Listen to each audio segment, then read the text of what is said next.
What's up, you guys? Sean Ross Sapp, Fightful.com. It is September 13th, 2021. This is your Fightful post show for a big Monday Night Raw. Well, at least the last big 15 minutes of Monday Night Raw. Huge stuff happening. A new WWE champion.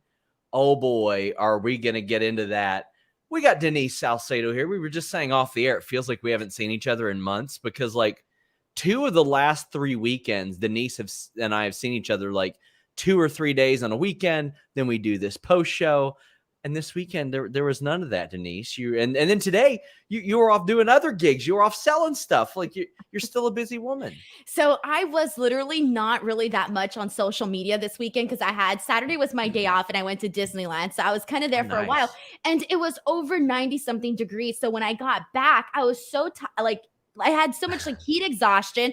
I went and I took a nap, so I completely disappeared. And then Sunday, I don't even know what I did yesterday, but the point is that I really wasn't on social media. And I felt the same way. Like today, I started thinking, man, did I skip a show with Sean? Did we not do a show? What happened last week? I could not remember. And then I was like, oh yeah, last week was the week that we were both grumpy. And so we were doing the show like all miserably. You were so tired.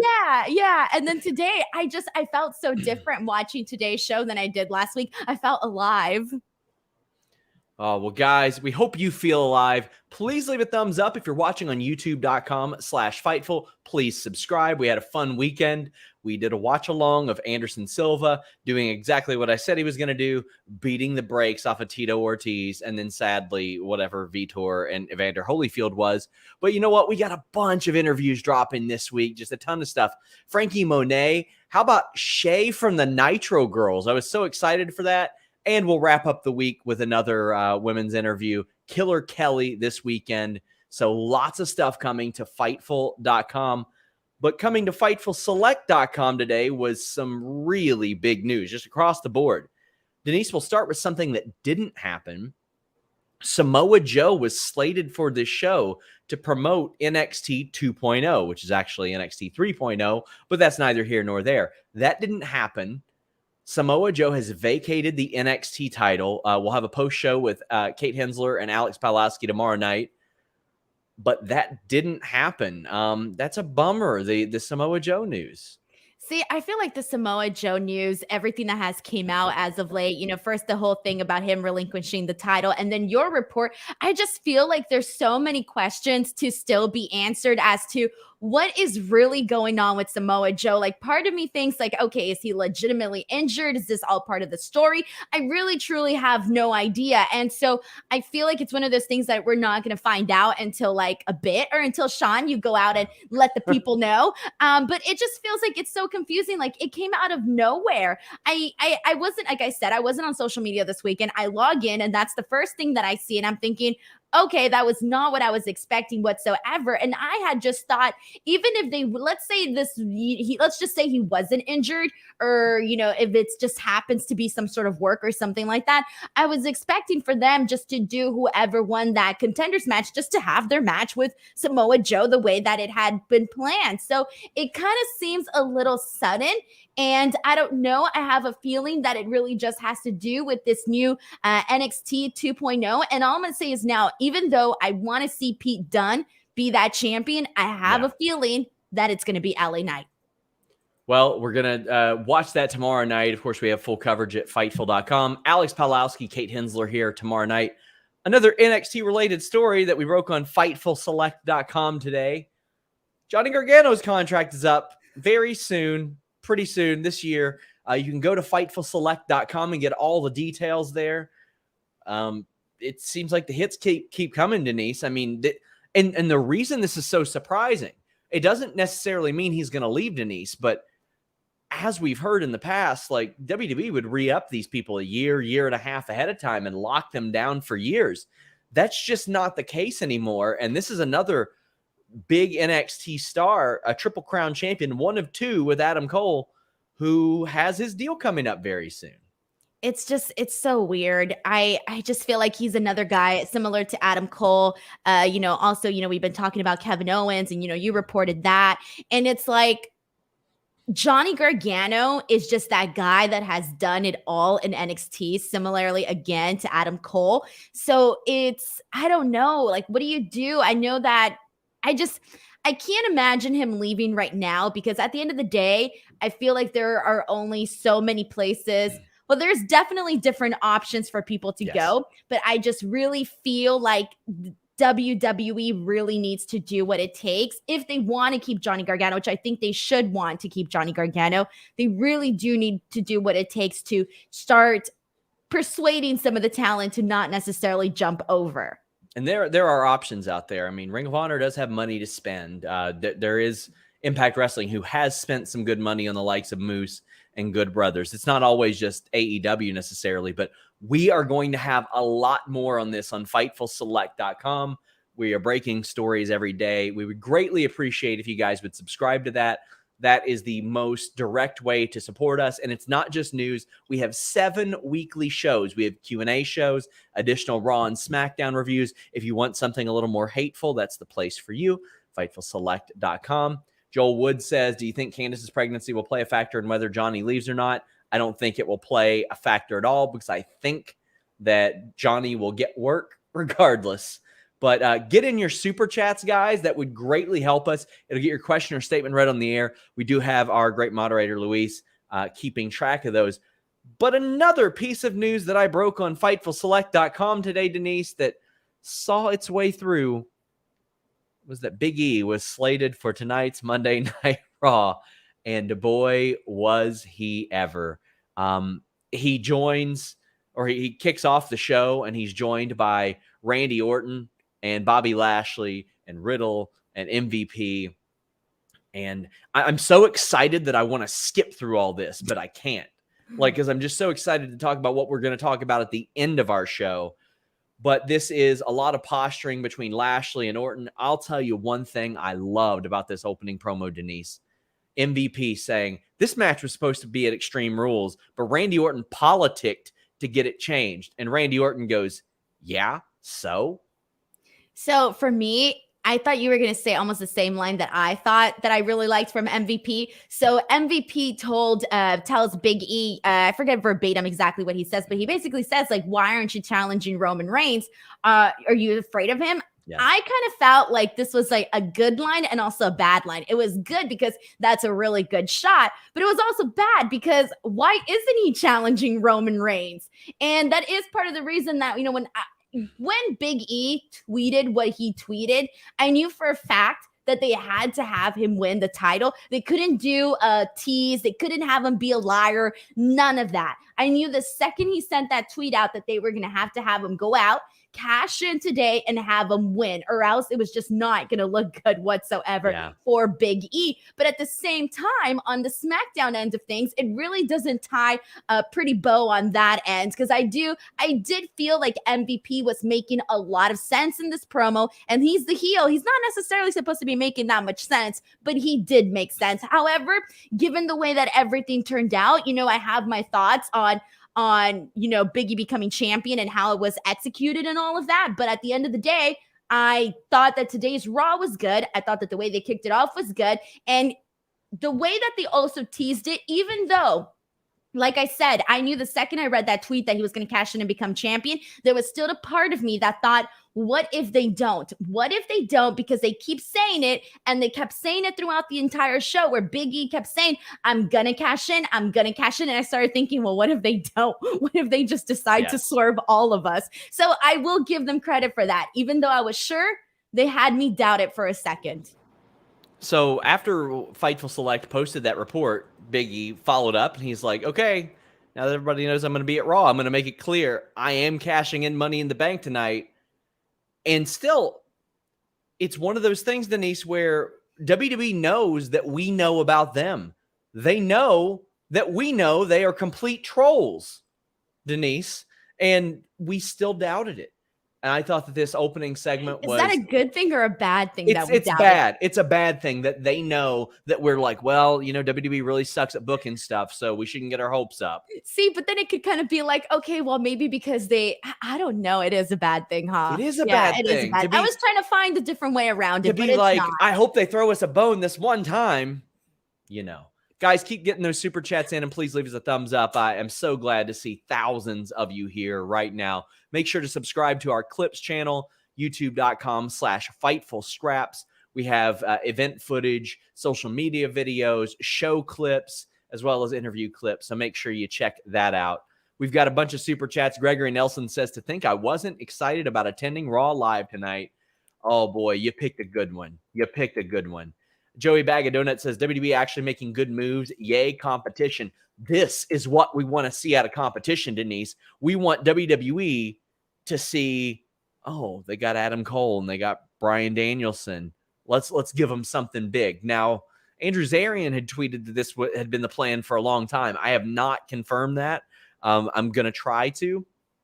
But them announcing it ahead of time, that was a measured move. I love that they weren't like, we're going to roll over and play dead for Monday Night Football. They went for it. I'm not going to jump off a bridge with excitement here yet until I actually see a proven track record of this. Why do you get excited and jump off of bridges, Denise? It's horrible. Why would you do that? Well, you know what I mean. I'm not going to go all in on this thinking that they're legitimately going to start changing. So I'm not. Me either. I'm not. I'm sorry. As of right now, I'm staying put on my bridge. I do not think until I see a track record of consistently good things happening on the show, I'm not going to take this as they're finally, stepping up to the competition, which they should really, and should have been doing this for a long time. And if they did, we wouldn't be here in the first place having this discussion. And I do think, though, and I will say this right now, even though I'm happy that Big E is champion, obviously, this was hot-shotted to pop a rating, and that's what it was. And so because of that, I still need to see further proof that they're trying to actually better the product. Yeah, we've got Vincent Millage saying there's more meat on the show than an entire Butcher's convention. Well, the reality is there's not much time to spend on a lot of these matches, but let's go ahead and get it underway. Shayna versus Charlotte. Shayna and Nia have issues backstage, but I just want to say 4 women's matches on tonight's show. The action wasn't all wonderful, but I got to say, kudos to WWE doing something like I'm begging AEW to do. I'm begging AEW to do 3. I'm begging them to do 3 on Dynamite and Rampage combined in a week, much less 4. You saw last night at Ring of Honor Death Before Dishonor an 18-minute co-main event women's match for 2 women who aren't established to worldwide audiences, and they killed it. They killed it. So it was very promising to see 4 women's matches tonight, but Charlotte gets the win when basically the same thing that happened to Nia last week happens to Shayna. I have no idea why they felt the need to give Nia that random win over Charlotte a couple weeks ago, but here we are. What'd you think of this? Well, the first and foremost, I have to go back to the contenders thing. It doesn't make sense. Why would you have Shayna in a contenders match against Charlotte when Charlotte already has an opponent? Not only that, she's the champion. She already has a championship match at Extreme Rules. She already has an opponent. I do not understand why this match was made. I do think that it should have just been Shayna versus Alexa. Have Alexa win. Great. Have her get into this match at Extreme Rules with Charlotte. I don't understand why it couldn't have been done like that. I did think that it was confusing. Now, you mentioned the fact that we had 4 women's matches here tonight. I will say that compared to all of the other matches that we have, this one necessarily wasn't up there as one of my favorites because I actually really, and I'll talk about this more, but I really enjoyed Natty and Rhea Ripley later on in the night. So I will say this, I didn't think that this match was necessarily one of the top ones in the night for me. Yeah, it was not hot, so to speak. JW Pringle said, Bliss Flair was really fun. Bezo Banks says, Raw had 4 women's matches. SmackDown would never. Well, JW Pringle does say that Bliss and Flair was really fun. No spooky paranormal winking dolldom, but weird silly fun. Well, Alexa Bliss came out and offered Charlotte a gift. And it was a Charlotte-inspired Lily doll. I will say, again, Alexa Bliss doing the best with what she's given. Every single week, she goes out there and tries to make chicken salad, does her best. Her delivery about Charlotte being a self-absorbed bitch was very funny. Charlotte was like, yeah, I'm narcissistic. So what? At least it's got nice accessories with it. But I'm like, okay. I think the match will be good if there's no smoke and mirrors, but I'm not confident in no smoke and mirrors, Denise. They got to do the smoke and mirrors. It's Alexa's character Oh, to do it. They're God, going to have to do it. There's no getting out of it, Sean. It's going to happen. But here's the other thing too, that I want to go back to this Shayna and Charlotte match.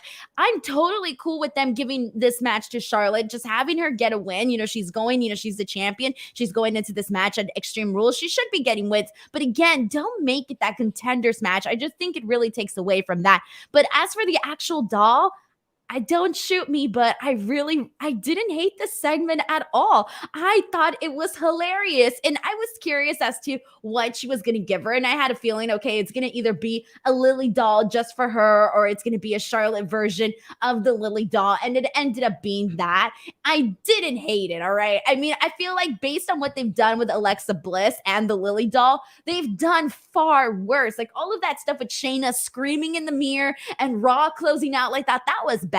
This, not so much. I thought that it actually, I thought the way that Charlotte accepted the gift, even though it kind of took her a second to actually accept it, thought the way that she did it, and because of her personality, she didn't make it feel goofy. Like she made it feel less goofy because she was in on the fact that this is just kind of ridiculous. And then her getting rid of the doll later on, I thought was pretty funny. And I also like that she also mentioned like, oh, and it comes with accessories. And yes. I don't know if it's already up on WWEshop.com. I have no idea. They got to release the Charlotte version. They got to.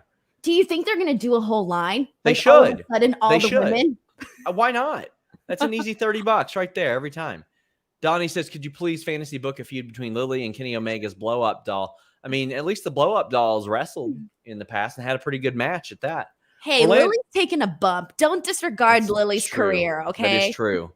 Orlando says, good to see 4 women's matches on Raw, but SmackDown needs women's matches. Yes, they do. Don't even get me started on them pulling Zelina last week. And if you are one of those people that tweets me and says, what could they have possibly pulled time from on Friday to put Zelina's match on the air?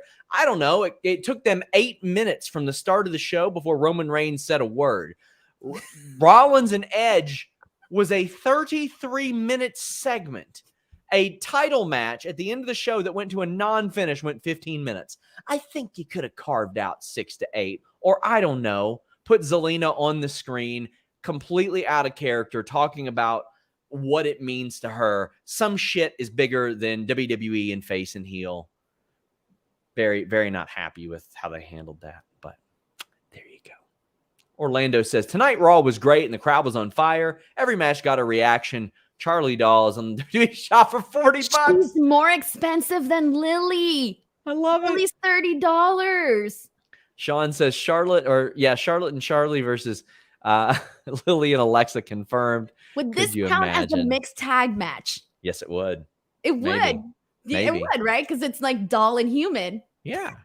Rolling Courage Streaming says, Denise, if you're into jumping off bridges, you could at least start a tag team with Darby Allin. Hell yeah, let's do it. Come on, Darby. What's the most dangerous thing you've ever done, Denise? Oh, I'm pretty dangerous. Like I like to do like extreme stuff.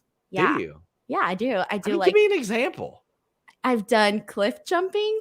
Oh, wow. Does that count as extreme? I would say that does. Zip lining, does that? That's pretty fun. That doesn't count as that's safe, but I mean, to some people, sure. Water rafting, does that count as extreme? Yeah, open water terrifies me. So yeah, that okay. I've done that. Do it, but and I'm sure there's some other stuff. I rode a horse. That felt extreme. Extreme Denise. Dude, my horse was not following the trail. It kept going, and the man was like, just blow kisses at it. So I was apparently, if you do the sounds like you're blowing kisses to it, the freaking horse would go back on the trail. So I was literally like doing that to the damn horse. So oh, back God. On its trail. Was terrifying. Amazing. Oh, I also went jungle trekking. That one was really crazy because it was in the Costa Rican jungles, and like there was all of these like snakes and animals. And I went in there, I kid you not, with sandals and a dress when it was raining. Nobody should do that. Don't do that. Brandon Charles Powell says, maybe I'll buy some Lily-inspired Retribution dolls. Maybe. Oh, boy. Oh, boy. Well, we had the Reginald 24/7 segment, and it's him darting through the backstage area, avoiding everybody. running people into things. I've got to find out how many takes this stuff takes because it looks awesome. And you've got Drake Maverick, who has been the mastermind of all this, and he's saying it's not the problem with the plan, it's the execution. This continues to be harmless. It lasts about 90 seconds. It puts all these people on TV. Am I thrilled that a bunch of these people are chasing around Reginald like a dork? Reggie like a dork? No. But is Reggie awesome at it? Yes. He's very good at it. How are you feeling about the 24/7 deal right now? I think I've been more interested in now that Reggie has had it and they've been doing all of what I like to call those TikTok skits. That's all it is. That's fine. I see the purpose in it. We've seen worse. We've actually seen a lot of the same thing, what I would consider worse, which was before. We had the New Day reunite backstage. I'm so excited just to see them back on the same show. I feel like since we're heading into the draft, by the way, we'll tie this into the draft, officially announced for October 1st and 4th, as first reported by Andrew Zarian of Map Men like months ago. But I feel like Adam Pearce should kind of mention to Big E, like, oh, you know that Kofi and Xavier insisted they be drafted separately last year, right? Like, maybe just to cause a wrinkle, because this was the catalyst for this moment.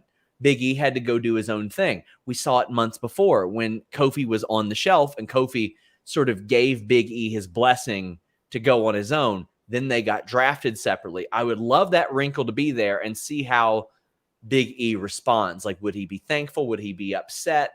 How would he feel about that? What did you think about the draft announcement and New Day reuniting backstage? All right, so I have hope for the draft announcement. Like, part of me has hope, and then part of me thinks, okay, we're going to get, these new matches, obviously, but then we're going to get rematches of those new matches. So I really hope that that's not the case. I really want this to be what it's supposed to be, which is kind of, restart the brand, for that time period and get us some fresh new feuds. I do want to see that, and I just really hope that it's not something that, what we've seen in the past where, oh yeah, we do the draft, but then all of a sudden we go into the exact same thing and we fall into the same pattern that we normally do. And I know it's crazy to expect otherwise, but I still have hope. I really do, because I have hope.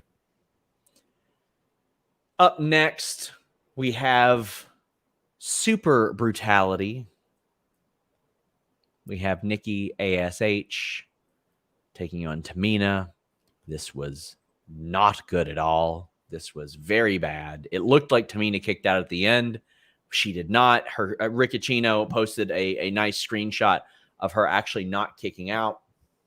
And then afterwards, we got Rhea Ripley taking on Natalya. Why do Tamina and Natalya still have the titles? Why are Tegan and Shotzi not in the tag picture? They beat them 3 times. These 2 women have been beaten like drums. I am ready to move on. I'm ready for Tegan and Shotzi to win the tag titles, or Nikki and Rhea to win the tag titles, and then those 2 teams to clash because they are winners. Nikolai says, I'm not crazy. Nikki won, right? She did. Then she was taken to the back and then came back to help Rhea win. This just was not good. So the match itself, I didn't hate. I actually liked, all of the, the back and forth between Tamina and Nikki. I liked them, essentially. I liked the way that Tamina was very, very brutal with Nikki. I liked all of that. I thought, well, what did that mean? What did the ha mean? Rhea Ripley, brutality. Oh, there you go. I was like, wait, what did I miss here? No, so I did like that. I did like that aspect of the match. I found myself actually interested in that portion of it, but the finish was terrible. I don't know what went wrong, because so we see Nikki Ash get the pin, but I did see Tamina's arm go up, and I think it was after they had already hit the 3 count. But then the ring announcer announces that Tamina won the match, even though it was Nikki who won the match. And they never corrected it afterwards. I don't know if they corrected it on commentary. I don't even think I was paying attention to that. But did they correct it on commentary? I don't think they did. I try to listen to as little commentary on this show as I possibly can. Yeah, so nobody said anything. So it was just one of those things where I was like, okay, was this supposed to happen? Was that supposed to be the finish? Because up until that point, I was not minding this match whatsoever. And then we get into the Natty Rhea Ripley match. I was a fan of this match. It was actually one of my favorite women's match of the night. I was completely into it. And I think a lot of it was just really the fact that Natty, we already know she's good at what she does. Yes. This is the parts. These are the kind of matches that she thrives in, working with the women that, obviously Rhea Ripley, she's great and all, but she's still not at that level. So working with her in this match, I thought that they had a lot of really good moments in here, to the point where if we legitimately got a nice program between Natty and Rhea Ripley, I would be interested in it based on what we saw here tonight. I liked what they did, and I know a lot of it was Natty. And I did not mind that whatsoever. This is where she does really good on the roster. And I know that's why they keep her around, and why she does well and gets over. It's because of moments like this. So I was a fan of that. Shout out to Patrick, who says, yes, the ring announcer announced Tamina won. Tamina's music played. And commentary was talking about how Nikki won. I'll find out more about this tonight, hopefully. And hopefully I'll have it on Fightful Select soon. I did enjoy the Natalya Rhea Ripley match. It's just by then I was like, man, they've been beaten so much, just beaten like a drum over and over again. Like, what's the point? I love the gorilla clutch, the hanging toe hold finish. I can't even remember what Rhea calls it, but it's so good. It's so good. And see, that's the problem too right now with the Raw women's division, is that even if they do have good matches, because we've been relegated to the point where you just don't care about the storylines or care about the people, essentially in this, that it almost doesn't matter when they have these good matches, because then it's like, well, why do we care? Like, again, everybody has a legitimate argument when it comes to this whole Tamina and Natty thing. They've been on a losing streak. I don't even remember the last time they won, unless you want to count today when they just announced that Tamina won. Nerd Guru says, Nikki and Rhea were our last two champions. Now they're in the proverbial bottom of the barrel, all to goose Charlotte's numbers. I mean, I don't care about them padding Charlotte's numbers. I like Charlotte near the top. It's just a matter of them making the tag team division matter. They got to make the tag team division matter. It's so stupid that it doesn't. It's stupid that they added the NXT tag team titles, the women's tag titles. Just let them split time.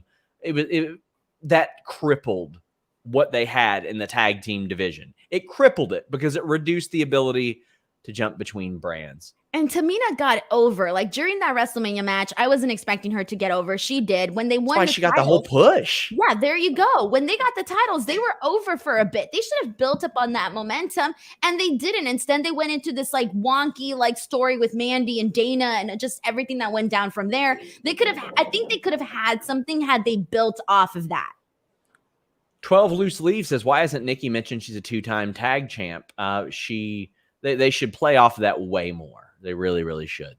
JW Pringle says, mental health moment to everyone watching. Please take care of your mental health. If you think you need help, please reach out. You are loved and worthy. We need you here with us. Thanks for letting me say this every week, guys. Much love. Well, buddy, you don't have to even send a super chat to say that, but we definitely appreciate it because it helps us pay the bills. Guys, you can go on Twitter. I mean, most of you that are following us here have Twitter. And go to @NAMI Communicate. That's NAMI Communicate. It's the National Alliance on Mental Illness. It's got a lot of fantastic resources. You can text NAMI, N-A-M-I, to 741-741 also. That will provide you with a lot of helpful resources as well. Dewdrop against Eva Marie. Dewdrop won. I don't have Eva Marie's first singles. This. Eva Marie's first singles match on Raw since 2014. Cool Joe 35 says, Eva Marie is horrible. The worst wrestler I've ever seen. She ain't good. There was a big sign right at the beginning, like right at the front row. Right when Eva came out, there was a big sign that just popped out of nowhere. Eva can't wrestle. And I thought, poor Eva. But at the same time, it's like, dang, this was not good. And what's worse is that it's obvious they're working around her limitations, and it kind of makes it stand out more. I almost feel like if they made it seem like she could actually go in there and have a legit match, I almost feel like maybe they can cover some of those things up.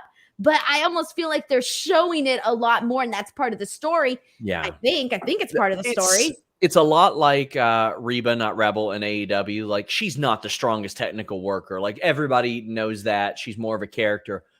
But her character is also that she's a terrible wrestler. It's that she's not actually a wrestler. She just happens to be there. Eva's is that she's not good. But Dewdrop won. There you go. That's all we got.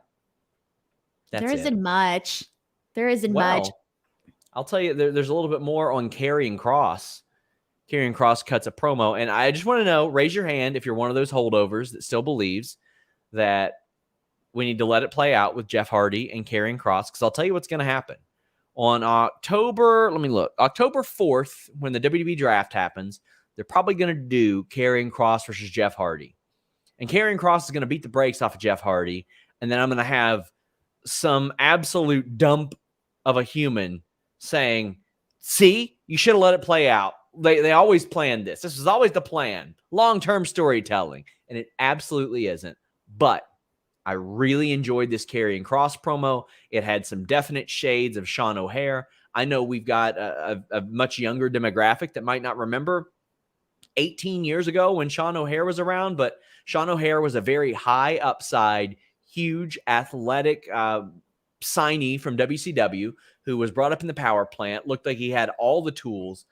I mean, over the course of like 6 months, this guy beat Chris Benoit, Eddie Guerrero, Rikishi, Hulk Hogan.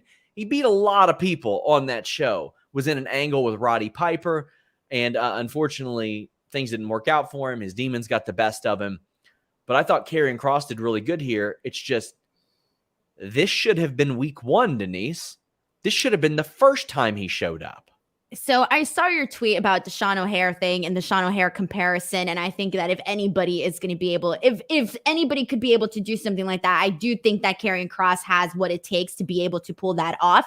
However, with that being said, you mentioned day one, and I'm going to add to that. And, you know, having him win on day one is important, but also don't strip absolutely his entire personality from him. And that's what we saw happen. You know, they stripped away, you know, the whole, you know, the entrance, having Scarlett, you know, all of the, in this case, we need the smoke and mirror, Sean. We need the smoke and mirrors. And so stripping that all away from him, it made him very vanilla. And that's what sucks, because now you essentially starting from scratch. And I feel like you have to now convince the viewers, hey, I know we've been showing you all of this stuff that isn't that great. And we know that he hasn't necessarily been winning, and he's lost against some people that maybe he shouldn't lost against. But you know what? You should be interested in him. But now it's like they have to start all over, and they have to make up for everything that is already embedded in our heads. Because, you know, we've been watching Raw with Karrion Kross the last couple of weeks that he's been on, and it's been crickets when he comes out.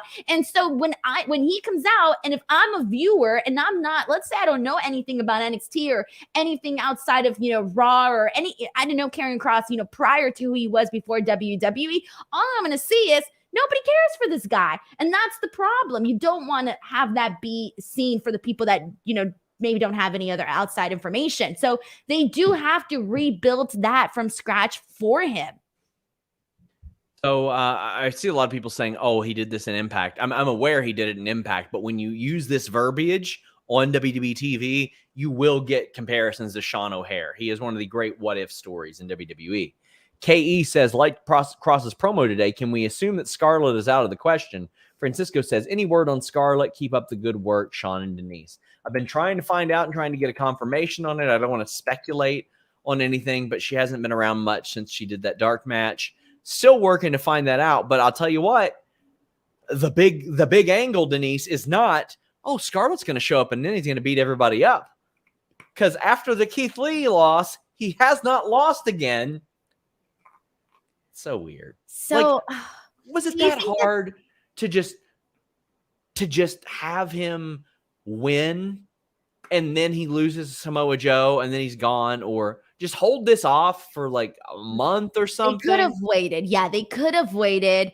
And, you know, now we're seeing how this Samoa Joe situation is ending. I mean, there's a lot of stop and go is what I'm seeing. And you're able to see those moments where they had those stop moments.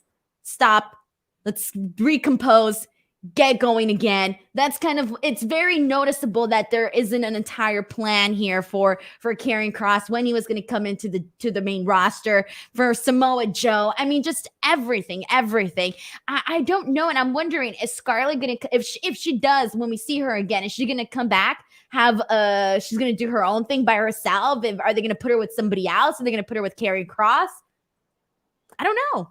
I guess we're going to see. I'm going to report this soon. I heard when I was poking around about USA and NXT, heard of some original plans for Scarlett that got nixed like way back in 2019. So for some reason, I happened upon a bunch of scoops for when NXT popped up on USA. Hey, we will read your super chat. You do not need to send a chat that says, I do not think my super chat was read.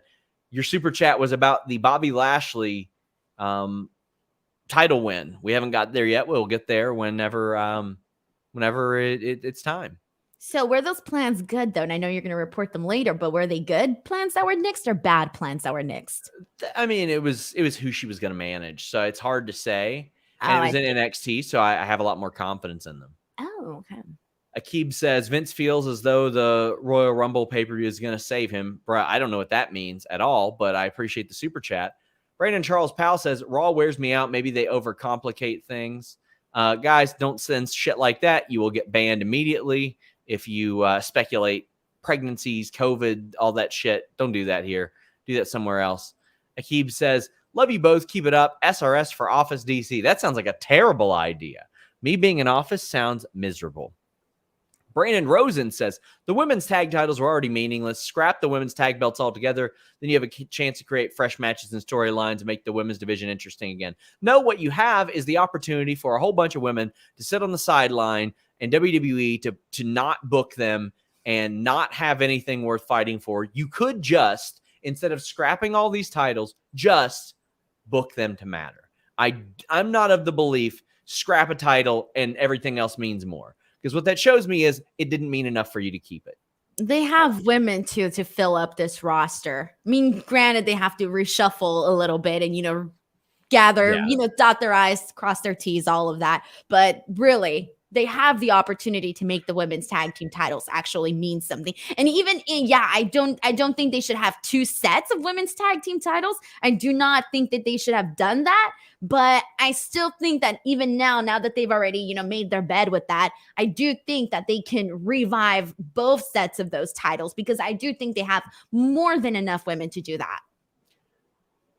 D. Sires says, do you see WWE working with AEW for like Rumble entries or Mania matches like Thunder Rosa versus Sasha Banks with the amount of talent jumping ship? I don't. I think that WWE wouldn't put their ego aside for that. I think AEW would be open to it.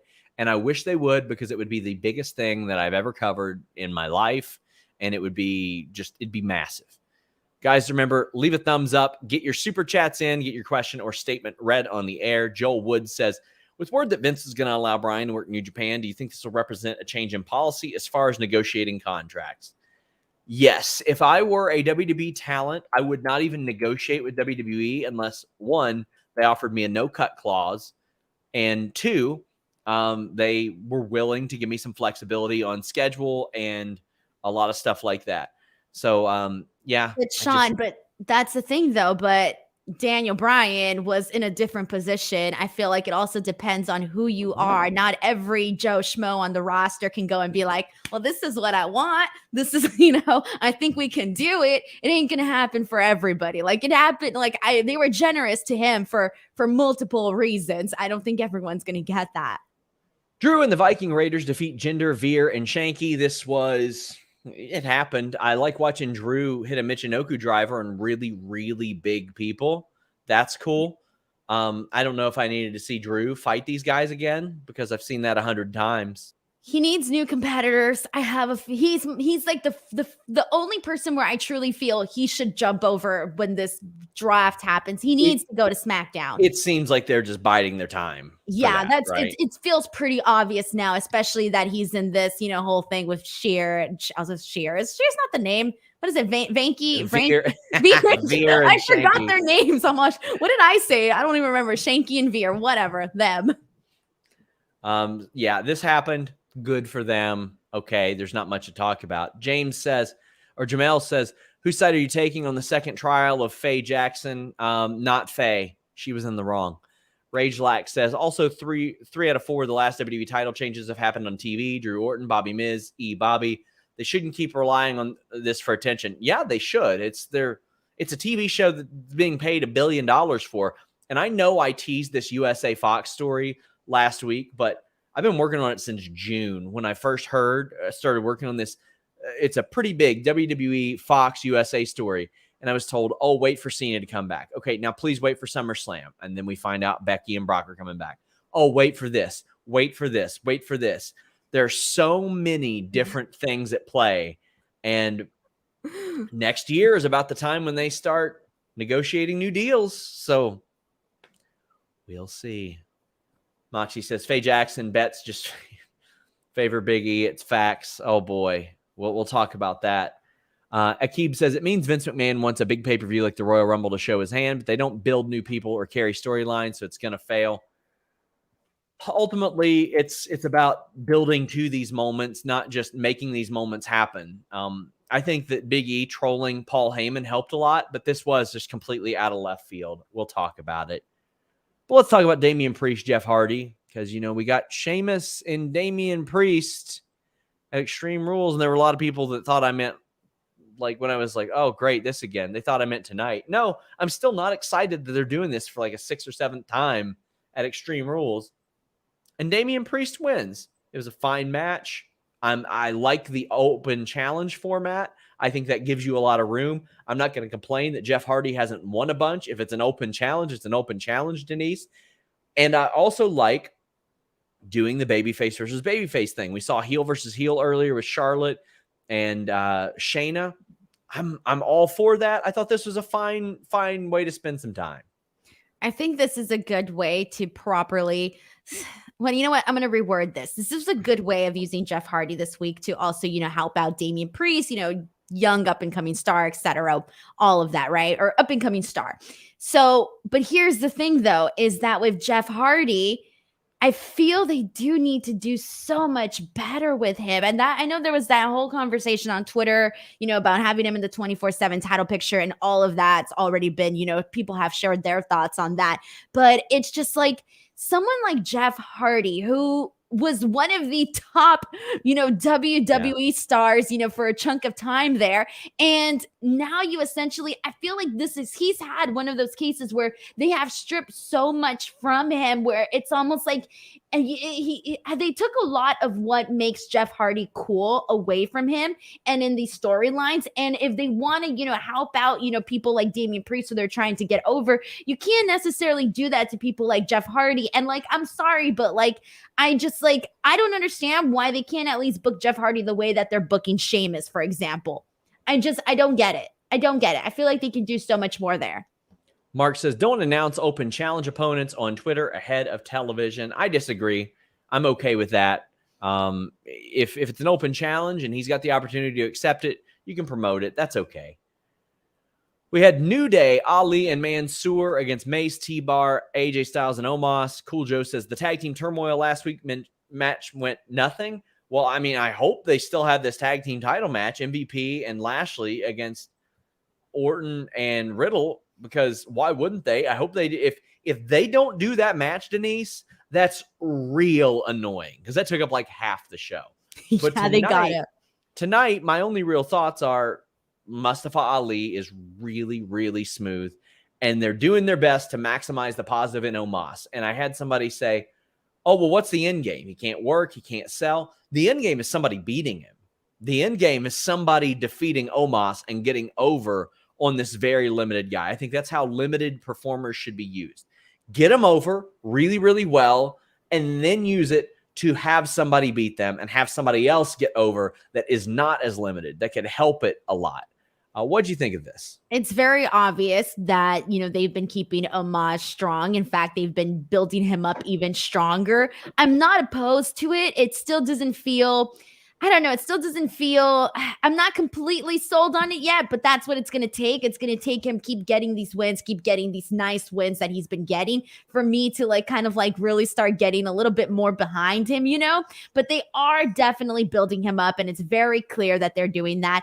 In terms of Mansoor and Mustafa Ali, I like that they've actually been giving them a little bit more little personality moments, like today with Mansoor, just even as little as him just getting this moment to dance on TV, that did a lot for him. And that was a couple of seconds where I was like, oh, okay, Mansoor dancing, it's funny, all right. It was a couple of seconds, something little, it worked for me. The match itself, I was focusing a lot on what commentary was saying about Mason T-Bar, and then just kind of basically saying that they're lost and this and that. And I'm just like, all right, well, yeah, I agree with that. But, I do think that they should give them more of an interesting backstory. When you have guys that, they still have like the face paint and all of that, they need to make their story more unique. Right now, they just feel like former members are they still even calling them Retribution? No, they're not, but I do. Yeah, okay. It's like they don't call former members, they don't right? call Lashley and MVP the Hurt Business, but I still call them the Hurt Business. Right. They are. Okay, so it kind of just feels like they have the leftovers of Retribution. So now I feel like they have to reshape the story that they're telling, the backstories that they're telling with Mason T-Bar, or either that, or because I'm starting to the look doesn't bother me. The looks doesn't bother me anymore, but they do need to reshape their stories. Tony says Ali sold well for Omos, so I enjoyed the ending. He made him look like $1 million. He did his job. Brandon Charles Powell says the way they're protecting Damian Priest, he should be the one that beats Omos. I love that idea. It would be believable too. Yeah, I love that idea. And Omos can be the base for Damian Priest doing high-flying stuff as well. Sean Taylor says WWE obviously doesn't care about tag teams. Why do they even have titles? If Vince doesn't want them, don't have them. I don't get it. I'm sorry. I don't get it. I don't get the idea of let's make less shit important on this show. I don't. It's a 3-hour show. Just stop booking them lazy. Like the idea of let's not have tag team titles. That is such a weird leap. Terry Allen Jr. says Stephanie might read names for the draft. Dull. 2 other views roster isn't deep. Return machine from 2009 randomly picking wrestlers. I don't understand the context of this, Terry Allen Jr., but I appreciate the super chat. I like Stephanie reading out the names. That does not bother me at all. Yeah, I'm okay with that. Denise, do you play fantasy football? No. Why not? Because I don't like football. Do you know what a PPR league is? Nope. It's a points per reception league. Do you know what a reception is? Nope. Well, Denise, it's time to add the PP back into PPR league with the sponsors of today's show, Manscaped. The leaders in below-the-waist grooming just launched the new Performance Package 4.0. Do not neglect your balls like the Packers front office have neglected Aaron Rodgers. Join the 2 million men worldwide who trust Manscaped and get ready for kickoff by going to manscaped.com and getting 20% off plus free shipping with the code FIGHTFUL. This will help you tame that Troy Polamalu in your pants. I don't understand these words. It's okay. It's all right. You don't want to be busted wide open like the main event of an ECW pay-per-view whenever you trim your pubes. If you groom below the waist, the Performance Package 4.0 is essential. And good news for our international listeners, these life-changing products are now available in Canada, the UK, across Europe, Australia, South Africa, and Singapore. You got the Lawnmower 4.0 trimmer, the Weed Whacker ear and nose hair trimmer, Crop Preserver ball deodorant, and Crop Reviver toner. I'm so excited I'm getting ahead of myself. That's not all. Performance boxer briefs and a travel bag. The Lawnmower 4.0 trimmer is so great. I mean, the 3.0 is good. The 4.0 is even better. Got the skin-safe technology, a 7,000 RPM motor, a new multifunction on-off switch. It can engage a travel lock, and it's waterproof. It's got an LED spotlight. You can turn that on and off. You will be as accurate as Brady threading the needle to Gronk or whoever the hell his excellent tight end is this year. The Performance Package 4.0 also includes the Weed Whacker. It's like having Derrick Henry run through those tough nose hair and ear hairs. Ew, gross. Don't forget the ball deodorant, the Crop Reviver, the Crop Preserver, and the Manscaped Boxers and Shed Travel Bag. Get 20% off plus free shipping with the code FIGHTFUL. 20% off plus free shipping with the code FIGHTFUL. Good smelling balls indeed. Well, Denise, I feel too much pressure with these. And sorry, I don't get any of your football terms. I'm not interested. I That's tried. okay. Actually, I didn't really. I don't really try with football. I just show up. I watch every now and then, and if I go to a game, I go for the food. Well, the Bengals won, so I'm very happy. I'm very, very happy right now. But Denise, we had a WWE title match: Randy Orton versus Bobby Lashley, with Big E looming overhead, so to speak. A bit of a distraction, bit of a schmoz finish, but Bobby Lashley retains. And my God, Denise, this was a pretty good match. I thought a pretty good main event. I loved it. I thought it was explosive. The people were into it. I thought they got straight to the point, both Bobby Lashley and Randy Orton. I loved like the last, I love the entire match. It wasn't that long, right? But the last couple of, I just dropped the What bottle the of hell water. was that? Sorry. Before, just so you all know, before we went on the air, Denise had to go fix something, and I hear her shouting off in the distance, "I look like shit!" I didn't know that you could hear me. And then when I came back, you had a funny look on your face. And I was like, yeah, I think you heard me. I was yelling in the hallway to my fiance that I look like shit. Okay, I love anyways, it. I love the match. Okay, I thought it was explosive. I thought that Randy Orton, they both, they did a lot of good in the last final moments of the match. And then, when that whole commentary table spot happened and all of that went down, I legitimately, for a second, thought that Bobby Lashley was legitimately hurt.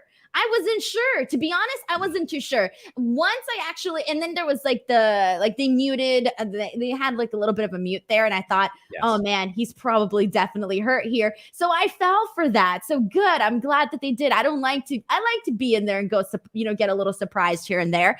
Anyway, so then we finally get Big E's music coming out. And I'm thinking to myself, as we go to, oh wait, let's hold off. We're gonna wait. Sorry. So Bobby Lashley wins. Richard says Denise's facial expressions during that ad, dead. Brandon Charles Powell, language, Denise. Oh, when did I say a bad word? Oh, sorry. Before we went on the air. Oh, but yeah. JW Pringle says he'd give Raw a 3.5 or 4 out of 5 tonight. The late match changes and title changes reek of desperation for ratings from company. They can do so much more, but it's flat out lazy. Well, they should be desperate for ratings. They should always be desperate for ratings, Denise. They're getting paid $1 billion over 4 or 5 years. But you know what? You don't have to pay $1 billion to get the Fightful magazine over at FightfulMag.com. The cover story, CM Punk has returned to wrestling. We've got John Cena's return. The Thunder Rosa Wave by Emily Heller, who works directly with her. We've got Cody Deaner, Impact star, writing for the Wrestlers Tribune. R.I.P. to the Thunderdome, plus indie tales, including a match with Brian Lee, the fake Undertaker, Chains of DOA. Make sure you guys check that out. I've been trying to track him down for years. Retro Gaming, talking about Fire Pro Wrestling. There's so much here in the new Fightful magazine. Digital and physical editions are available now. And the benefit is you can go back and buy issues 2 and 3 physical as well. And it ages just as well. This stuff is very, very evergreen. We got part 4 of our interview with Ricky the Dragon Steamboat, a Where Are They Now, the Steiner brothers, and a look at these circus boxing fights. Check it out, FightfulMag.com. Tony Wildfung says Lashley versus Orton, big match and set up for the end. But then it happens. But not quite yet it doesn't happen, Denise. Big E's music hits. He comes out and he cashes Money in the Bank. And they go to a commercial, kind of like I just did, with a few minutes left. It is 10:57 Eastern, and they come back from a commercial. Denise, what the hell?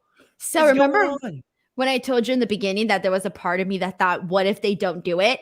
When they went to commercial, I thought, oh my God, something's going to happen. He's not going to win tonight. They went to commercial. Why would they go to commercial? This is the moment in the movie that you're like, we're finally going to find out what's going to happen to these characters. This is the big, the big payoff. This is the cherry on the sundae. Whatever. You get my point here. And they went to commercial. I thought this is not going to be good. When we came back, I obviously felt a lot better. And I was even wondering, are we going to come back? What's going to be happening? What's going to be going on when we come back? Because it kind of felt like it would be too long for them to keep doing what they were doing based on when we took off for commercial. Yeah. Well, what happens is Big E wins the WWE Championship. He goes after the knee of Lashley. Lashley hits a spear. Big E kicks out. Crowd erupts. Then Big E eventually hits the big ending and is champion. It was simple too, because Yes. you have Bobby Lashley, who, you know, is selling the knee. You have Big E, who's, you know, he goes for the knee. He goes to attack him on the knee, and then you have the near fall. The second that happened, and he you know, it ended up being a 2 count. I was like, okay, now I know for sure that we're definitely going to be seeing Big E become champion. And so finally he hits the big ending, and you just knew it right then and there. And I liked like the post-match celebration with Xavier Woods and, you know, and Kofi Kingston coming out. I thought all of that was great. So even though this did feel like there could have been a bigger story to tell here, it was nice to see the celebration. Oh boy, do we have a lot of super chats about this. First off, I am so happy about this. And so is Malcolm Mitchell. We've got him saying just enjoy the moment. Ricardo saying finally he's the champion. Hannah, our great moderator, saying he's the king. Rob Wilkins, who writes for Fightful, saying the love he's getting is awesome. Aqib says Big E is champ is huge. I just hope New Day gets a big rub from it. Connor Delaney says it was the best part of Raw. Well, obviously, yes, big time.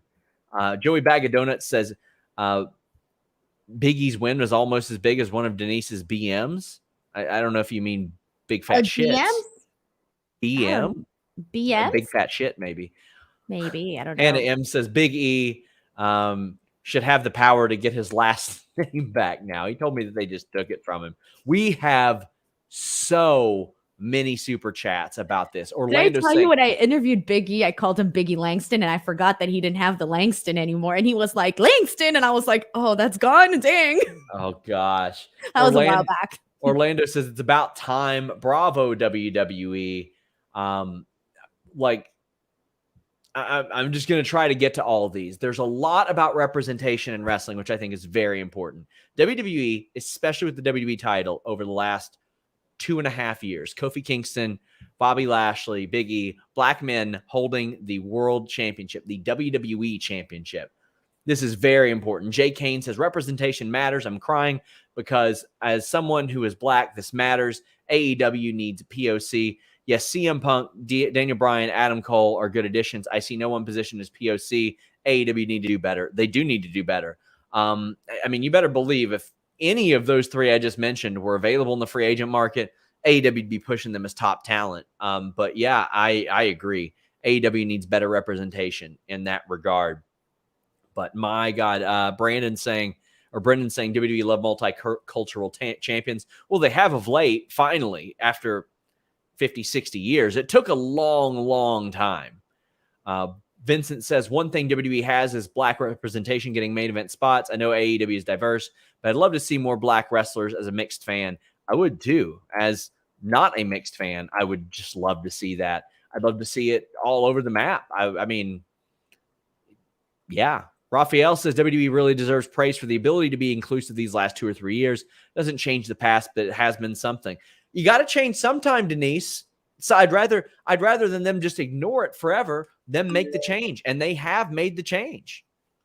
It's the way I see it too. It's like, I don't want to say baby steps because it shouldn't be baby steps because it's been such a long time, but at least seeing steps being moved in the right direction. Those are not baby steps, but still, yeah. I feel like you still got to at least make effort, right? Yeah. And that's what they're doing. That they're making that effort. And yeah. Ken says, I can't get excited for a Big E title run because his company has burned me so much. Happy for him, though. Nerd Guru says, Raw still sucks, but that ruled. Big E rules. New Day rule. He's upset that Charlotte can't sell. So, I mean, how do you think they follow this up? Where do you see this? Because, I mean, they had been planning. One, there's a Lashley and MVP versus Orton and Riddle match that's supposed to happen. They had teased Lashley and Goldberg. Big E wants to face Goldberg. Goldberg has already wrestled his 2 matches for the year. Where the hell do they go? So first of all, probably a rematch, but we're proud to see that. I would like to see Big E versus Randy Orton. I think that would be a good shout there.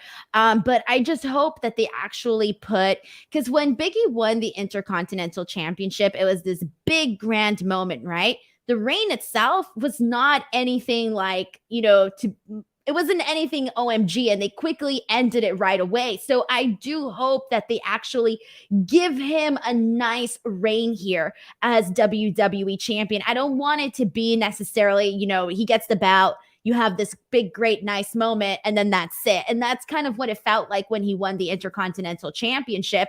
And so I do hope that they kind of, right their wrongs a little bit with that one as WWE champion. But I would like to see Big E, Randy Orton. I think that there's definitely options, especially now that we're going into this draft. And we're just a couple of weeks away. We're like 3 Raws away from that. So they definitely have some good options there. We've got Death Star saying, I'm black and black representation is all over sports. I feel like race needs to be left out of it. Enjoy the moment for a good person winning. I respect what you're saying, but you see Shad Gaspard crying when Kofi Kingston won that title. I spoke to Jonathan Gresham, who I think is one of the best wrestlers in the world. And he said to me, I'm just happy that somebody who looks like me is in the conversation right now, because for a long time we weren't. So obviously, if it means something to somebody, let it mean something to somebody. We have T-Joe saying, love Fightful. Correct me if I'm wrong. First back-to-back African-American WWE champs. Another historic moment for New Day. Xavier, we're waiting. Oh, I got to have Xavier win King of the Ring this year. That's got to happen now. It's got to happen. I really, really hope so. It would be nice too. I see, again, there's so much that they can do. And I know people also I don't know, I feel like they can even do I don't know. I feel like there's a lot of different options that they can go around with this, and it feels exciting. And the fact that they even did this, considering that this is something that the fans actually wanted, I think that's what's kind of taken me aback a little bit more. Where I'm like, oh, but here's the thing too. It's like the fans wanted Big E to be Intercontinental Champion. It happened. Fans wanted Big E to be WWE Champion. It happened. So that is a really good sign. Now, like I said, I just hope they actually make the change. They make his reign really mean something. Roman Reigns has replied to the video of Big E cashing in on Lashley and said, smart decision. That's interesting. Smart KW says, love Big E. Glad he won. More people talking about the huge racial implications of this. William saying back-to-back black WWE champions. Denise, let people have this moment. I think she was letting people have this moment. Yeah, what did I do? Yeah, she didn't do anything. Yeah, I was going to say, what did I say? Did I say something wrong? Denise always hogs the limelight. No, I just feel like, I will say they did hot shot the moment. There could have been a great story. The Intercontinental Championship run wasn't anything, amazing, but that doesn't mean I'm taking away from the moment. Our friend Rafael Garcia, who I met in Chicago, had a bunch of super chats. He said, WWE changed its Twitter profile to say Big E is WWE champion. Have they done that from a brand perspective for other champions? I don't remember it. I don't remember them doing it. And he says, since WWE is in a giving mood, draft Lashley and MVP to SmackDown and give us that match versus Lesnar while they're at it. I wish. That's a slam dunk they got to go for. They do definitely got to go for it. And right now, this is the time too. This is the time to actually listen to the fans. Well, I mean, it's always the time to listen to the fans, right? But right now, more than ever, it's the time to actually do stuff that the fans want to see. Yep, I completely agree. I mean, there's nothing wrong with booking a primarily babyface promotion, a territory. Give the people what they want to see. And then sometimes don't. It's just, you got to be able to book those baby faces. Rafael Garcia also says, last one, how important are New Day to this generation? Gosh, they might be in totality the most important tag team ever at this point within WWE. I mean, you've got 2 world champions. You've got one of the greatest tag teams of all time. Merch sales are off the charts. They are not stale. They are not boring. They've been doing this 7.5 years. There's never been dissension. There's never been a breakup. There have been multiple title runs across intercontinental titles and all that stuff. Outside projects, the YouTube channel, everything that Xavier Woods has done with the video game stuff, having them be part of commercials, etc., all of that. Yeah. We have Victor Nash saying, listen to your Facebook fans and read our comments. Well, go over to youtube.com/Fightful, my friend, because that's where you can send super chats. And those are what we read. Like Danilo Silva saying, I was there live. Pop was much louder in person. Oh boy, I can't even imagine. As good as it sounds on TV, it's always louder in person. It always is. We've got a ton more. Kate Hensler, of course, a great Fightful contributor, says Ali tweeting Brody would be proud about Big E. Philo Diggs saying Brody Lee smiling down. Big E win makes this huge.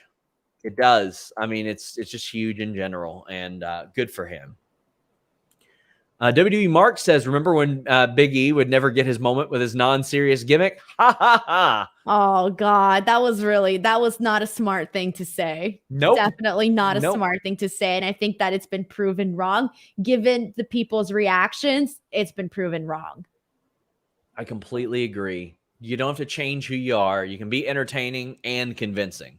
That's the point too. You don't want to keep having the same champions over and over doing the same thing. You got to bring something different to the table. Norm Summer says Big E is the champ. New Day back together makes this a juicy 4 out of 5 Raw. Well, if you watch the last 15 minutes, it's a 5 out of 5 Raw. But other than that, I don't think you missed much. Congrats, SRS. You deserve it. Thank you very much. I extended my Fightful deal. Very happy about that. Here for the next 8.5 years. So I gotta be nice to you now, Sean. You gotta be nice to me. Yeah, I'm gonna. This is me being nice to you. By the way, I've been nice to you. I own part of the company now. Yeah, so. That's why I gotta be nice. I'm smart. I don't bite the hand that feeds me. Danilo Silva says one more for pronouncing my name right. James Higgins says it's actually nice to think they split New Day, drafted Big E to SmackDown to make him feasible champion, but in the end, he won with them by his side. That's why I think like Adam Pearce should bring that up around draft time. Like the reason you all got drafted separately wasn't because they didn't want to draft you together. It's because Kofi and Xavier said, please draft us separately. So he'll have to go on his own. I think that would be very cool. Jeremy says more likely to happen. New Day main event Survivor Series is a triple threat for the WWE title, or Kofi and Woods move to SmackDown. I think it's more likely that Kofi and Woods get moved to SmackDown. I wouldn't doubt that they'd keep them separate somehow, Denise. They shouldn't, though. I think that it's time to have them back together. I think it wouldn't hurt them to have them back together, especially right now. I don't think it would hurt them. And we've got other speculation for Survivor Series, if I can find the damn thing. But Rage Lack says, I'm happy WWE won, but it feels too soon. Should have been more played out with him in the case. Wish he held it and feuded with Roman to have a proper New Day versus Bloodline feud. But we do have somebody, gosh, I wish I could see who, I'll shout you out as soon as I see it, who brings up, there you go, Isaac Merriweather says, imagine if we get New Day versus Bloodline at Survivor Series. To me, that's what you do. You don't do Roman versus Big E. That's a WrestleMania match in the future if you can do it. You do Bloodline, Usos, or Bloodline and New Day. Do it elimination. I would love that. Yeah, good way to prolong it as well. Like you said, you don't want to go into that match right away. Man, it looked like we were going to be able to wrap this show in an hour, but we still got so many super chats about this. I'll get a bonus today. I doubt it. D'Lo Diggs says, read slow, Sean. Read really slow. D'Lo says, I miss Big E teasing Heyman with the briefcase. That was fun stuff. I always enjoyed that. I really did like that. And he had to do it too. You don't want to just be like, oh yeah, I have the briefcase, but I'm never going to taunt anybody. Yes. Nick says, let's effing go Big E. So well deserved. Hoping his reign goes well. Excited for him to run it back with Lashley in a full match with plenty of meat slapping time. We love the sirloin beef. Sons of bitches slapping that meaty meat, bumping that meat up against each other, grinding up against each other. We love All right, that this is turning into something else, Sean. No, it's not. It's turning into big meaty men bumping meat. Specifically, the meat is sirloin beef. Ryan Sullivan says he didn't watch any of Raw, but the end with Big E is awesome, and I was so happy for him. Also, loved Denise's vlog. The hatred of the bean in Chicago was great.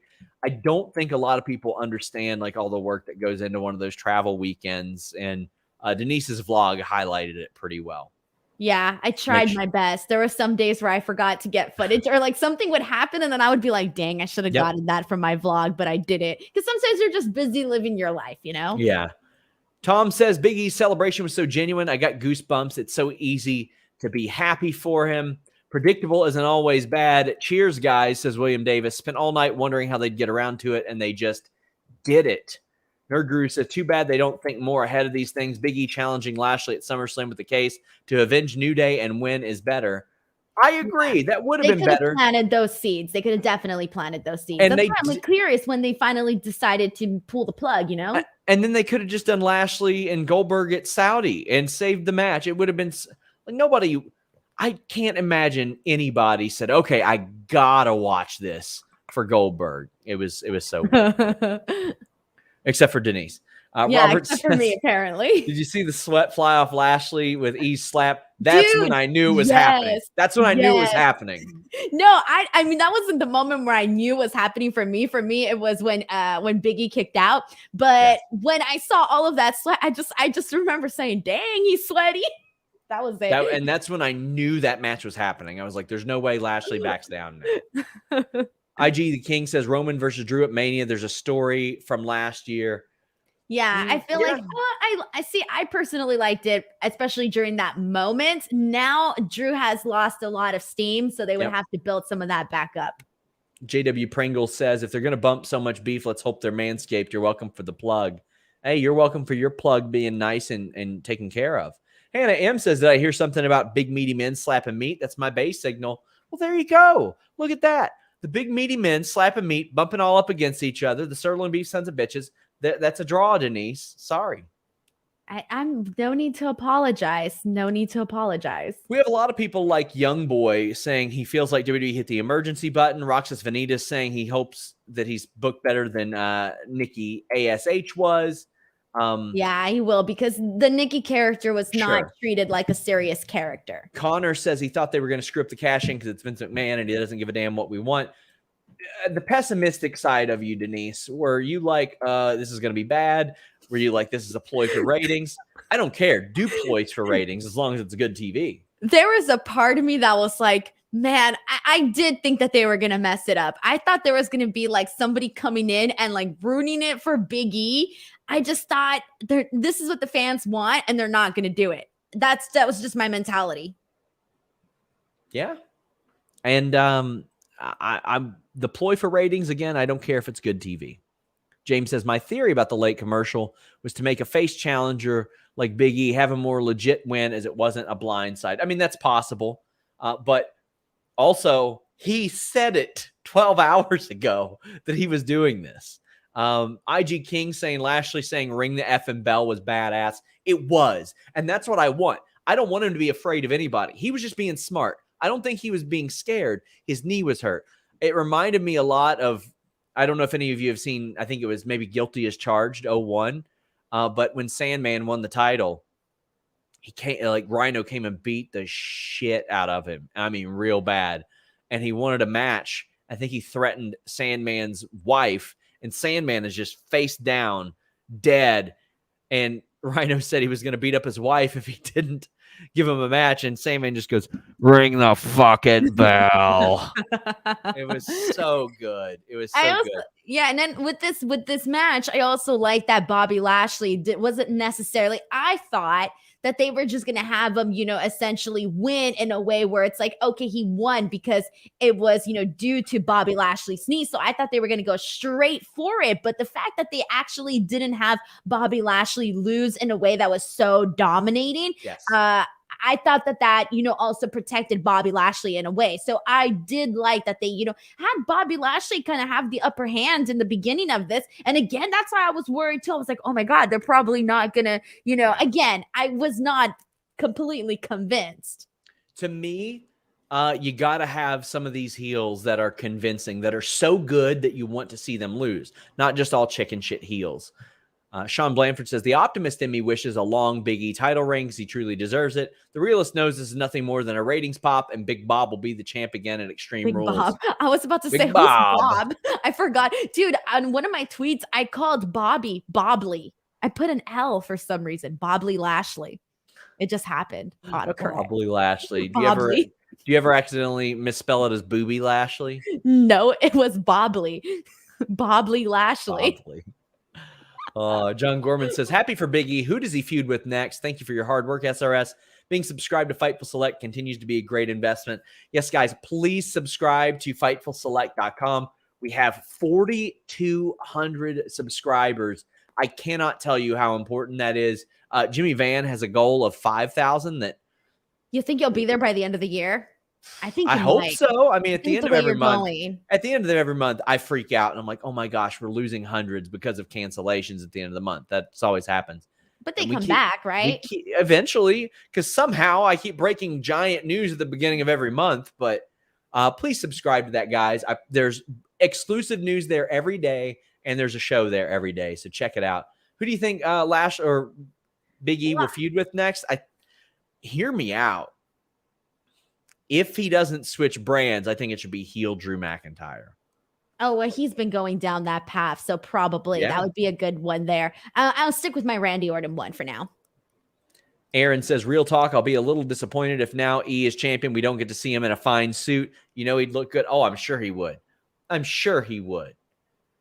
Stephen Jenkins says, just wanted to say I'm thankful for everything you both do and the hard work you put in covering pro wrestling. Congrats to Big E. Very deserving. Well, it's very easy to cover pro wrestling. Even when it's bad, I'd rather do nothing else than That's talk about true. pro wrestling. I've had worse jobs. Yeah, I'll have people that are like, you don't even like WWE. Why do you cover it? Well, I like pro wrestling and I want it to be good. And you know what? I'm real fucking good at my job. So that's why I cover it. Matt James says, I thought Big E was going to swerve everyone and announce he's going to use the briefcase to claim the vacant NXT title. Oh, no. Oh, for a second. I know I wasn't thinking he was going to swerve people, but I thought for a second that what if he popped in on Tuesday and did something there? I did think that for a split second. Yep. Isaac says, I believe this is the first time in history, in WWE history, that a male world title has changed from one African American to another. It seems like it. A lot of people have brought that up, and I mean, it shows I can't you. think of another period of another. Yeah, I don't know. And WWE has they've made great efforts for inclusivity. I love it. Bezos says, from U.S. champ and IC champ, respectively, earlier in this year to back-to-back WWE champions, Black excellence at its finest. Hashtag Black Wrestling Draws. Also, I should just throw in personally, hashtag Christian Cage is a coward. Christian Cage ducked Big E earlier this year. He signed with AEW to avoid wrestling Big E. And now look what happened. Christian Cage lost his world title match. Big E won his. Cowards get what cowards deserve. Nerd Guru said, just had a terrible thought. Karrion Kross is going to beat Big E for the title of the week at Survivor Series. They love doing that shit. Nah, I don't think so. Yeah, I don't think so either. No. It would not be good. No. Connor Delaney brings up that both Money in the Bank winners won their separate titles on Raw, Nikki and Big E. Yeah. I do miss having a long-term Money in the Bank holder, though. I wish they would do that a little bit more.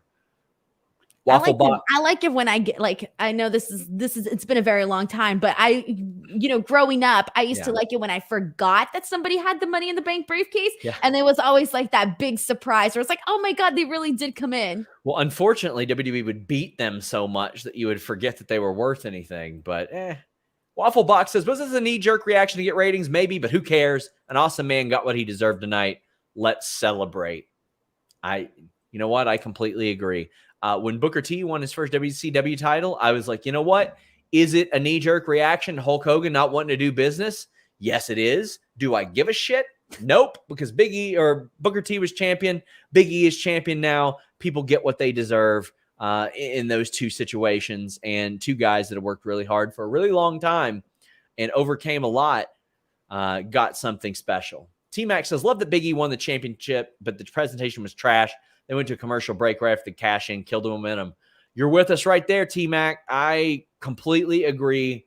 I do agree with maybe the fact that it wasn't such a blindsiding, but we'll talk more about that. Reminder, guys, we have shows all week. Post NXT show. Listen, your boy on Wednesday. The post AEW show Wednesday. The Distraction on Thursday. And post SmackDown on Friday. Andrew Lolavar says, the only thing I hated about Big E's win is he didn't bring up Lashley destroying Kofi and Woods in the opening segment and wanting payback. This should have happened, Denise. Absolutely should have happened. Yeah, I mentioned this earlier. They should have planted seeds for a while for that so that at least people could have that to sort of, tie that back to. It was an easy story to tell and an easy way to connect the dots, even having him, obviously on that SmackDown roster. Matt James says to the previous message from person from color to color getting the title, do we count when Rock beat Booker T for the WCW belt? Well, I mean, if you're talking about world championships in general, yes, you absolutely should. And I mean, The Rock's father is a black man, so yes. But I think people specifically mean the WWE title. And Voodoo Child wraps us up with a very, very important super chat. You want your 5-star matches? You want your 30-minute classics? Not me. Big meaty men slapping meat. That's what I want to see. Send more super chats. I need 10 more minutes. Well, I need 10 minutes of super chats, people. We might adjust it. We might adjust it, Denise, just for you, because you worked so hard. But tell the people where they can find you, Denise. YouTube.com/Denise Salcedo. I'm so close to that 50K mark. Almost there. Please go there. Twitter and Instagram @_Denise Salcedo. I'm super close to hitting 40K on Twitter. Go follow me there. I'm going to be very, there's going to be a lot going on this week. So if you want to follow that, you definitely can. We have so many interviews that are going up on Fightful this week, guys. So check it out. Check out twitch.tv/Fightful Gaming. All kinds of cool stuff going on over there. But most importantly, subscribe to FightfulSelect.com. I promise it's worth it. You know, we're just casually being like, hey, guys, by the way, Johnny Gargano's contract is up. Kevin Owens' contract is up. Pete Dunne's contract is up. Pete Dunne got offered a new contract. Adam Cole's leaving WWE. You know, just normal stuff. Just normal stuff, Denise. Sean, what happened to your hair this stream? You, when I tuned in, you were like combing it, and now look at you. It's a mess. It's a real mess. But here we are. Guys, thank you all so much. Until next time, we're out.